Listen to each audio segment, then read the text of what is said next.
देखिए, आज हम एक ऐसी मिलिट्री और इंटेलिजेंस ऑपरेशन का विश्लेषण करने वाले हैं जो किसी हॉलीवुड हाइस्ट थ्रिलर से बिल्कुल कम नहीं लगती।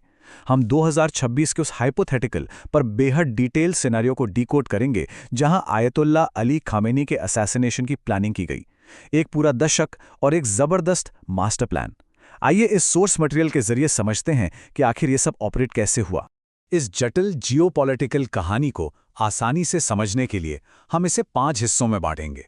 पहला, स्ट्रेटेजिक फोकस में आया बदलाव। दूसरा, पास्टोर स्ट्रीट का अभेद्य किला। तीसरा, हैरान कर देने वाली इंटेलिजेंस गैदरिंग।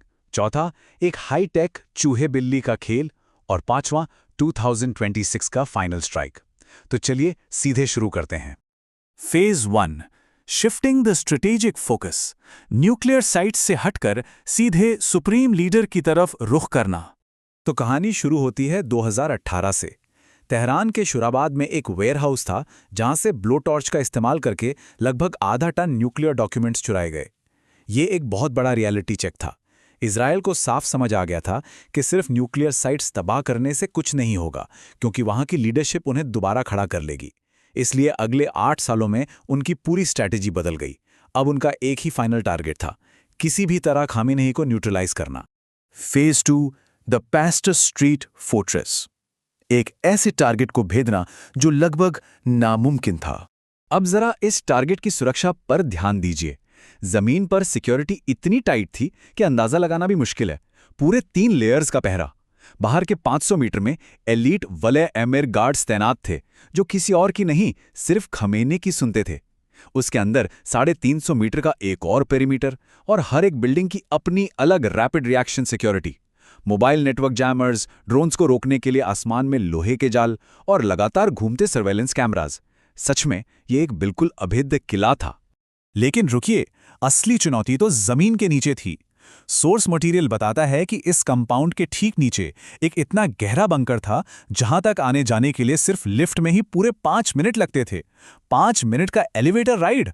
और ये बंकर अकेला नहीं था, बल्कि जमीन के नीचे 5 किलोमीटर लंबे सुरंगों के नेटवर्क से जुड़ा था, जिसमें 8 अलग-अलग एंट्री और एग्जिट पॉइंट्स थे।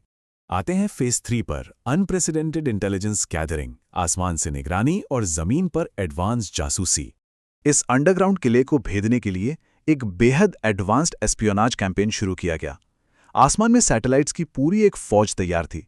इजराइल के ओफेक्स सैटेलाइट्स जमीन पर हर मूवमेंट ट्रैक कर रहे थे। यूएस का KH-11 की होल सैटेलाइट इतना सटीक था कि जमीन पर एंटेना और परछाई की हाइट तक कैलकुलेट कर लेता था। और Orion satellite walkie talkie signals intercept करा था। ये सारा का सारा सटीक डेटा प्रोसेस होने के लिए सीधे ऑस्ट्रेलिया के डेजर्ट में स्थित CIA की पाइन गैप फैसिलिटी को भेजा जा रहा था। लेकिन बात सिर्फ आसमान तक महदूद नहीं थी।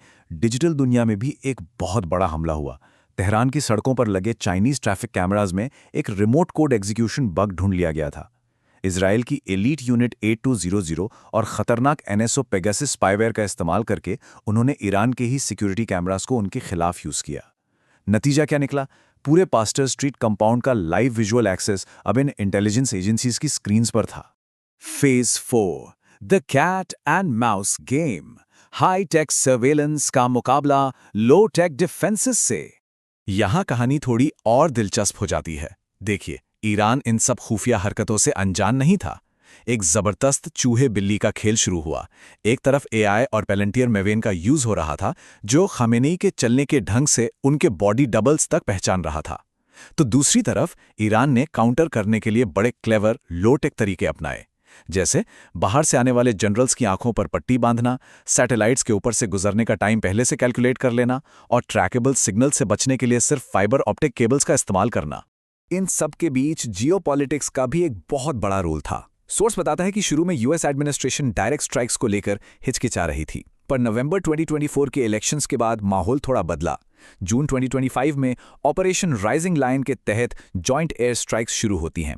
एक मजेदार डिटेल यह है कि इस दौरान खमेनी ने एक low quality blurred video release किया था।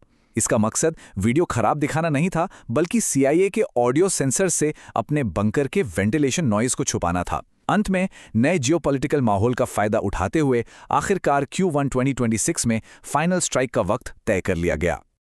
और अब आते हैं फेज 5 पर, द कोऑर्डिनेटेड 2026 स्ट्राइक। आइए देखते हैं मिनट बाय मिनट एग्जीक्यूशन कैसे हुआ। अब मिलिट्री प्लानर्स के सामने सबसे बड़ा सवाल ये था कि एक अंडरग्राउंड किले पर आखिर हमला किया कैसे जाए। ये एक दोधारी तलवार थी। अगर निशाना एक आधी बिल्डिंग भी छूट गया या फिर खमेनी को उन 5 मिनट के एलिवेटर राइड से उस डीप बंकर में जाने का वक्त मिल गया तो पिछले 1 दशक की सारी मेहनत और प्लानिंग पूरी तरह मिट्टी में मिल जाएगी। पर तभी आती है 27 फरवरी 2026 की वो सुबह। एक ऐसी खबर मिलती है जिसे प्लानर्स ने गोल्डन इंटेल कहा। अचानक ये पता चलता है कि 40 टॉप ऑफिशियल्स की एक बेहद इंपॉर्टेंट मीटिंग उस डीप बंकर में नहीं बल्कि पैस्टर स्ट्रीट कंपाउंड के अपर एरिया में शिफ्ट कर दी गई है। ये वाकई एक गोल्डन टिकट था। जैसे ही ये रियल टाइम इंटेल कंफर्म हुई, तुरंत F-35 और F-15 फाइटर जेट्स लॉन्च करने का अप्रूवल दे दिया गया। ईरान के रडार सिस्टम्स को अंधा करने के लिए पूरे 4 सटीक कदम उठाए गए।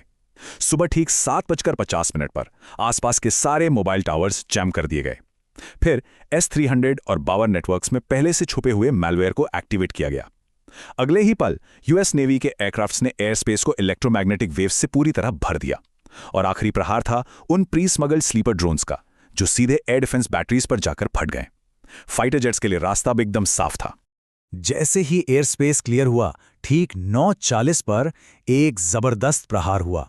एक या दो नहीं, पूरे 30 हाइपरसोनिक ब्लू स्पैरो मिसाइल्स सीधे वर्टिकली उन्हीं एग्जैक्ट कोऑर्डिनेट्स पर आकर गिरे जहां सरफेस पर वो मीटिंग चल रही थी। किसी को संभालने का 1 सेकंड भी नहीं मिला। ये हमला इतना सटीक था कि खामेनी और उनके 40 टॉप ऑफिशियल्स तुरंत मारे गए। लेकिन ऑपरेशन यहां रुका नहीं। तुरंत एक साइकोलॉजिकल वॉरफेयर शुरू हुआ। ईरान के पॉपुलर बड़े सभा प्रेयर ऐप को हैक करके सीधे आम जनता के फोन्स पर सरेंडर के पुश नोटिफिकेशंस भेजे गए। और सेकेंडरी स्ट्राइक्स के डर से फ्यूनरल डिले करने के लिए खामेनी की बॉडी को डीप फ्रीज में रखना पड़ा। हालांकि एक दिलचस्प बात यह रही कि उनके बेटे मोश्तबा खामेनी इसमें बच गए, क्योंकि वो मीटिंग से थोड़ी ही देर पहले निकल गए थे। अब इस पूरे विश्लेषण को हम एक बेहद हैरान कर देने वाले सवाल के साथ खत्म करेंगे।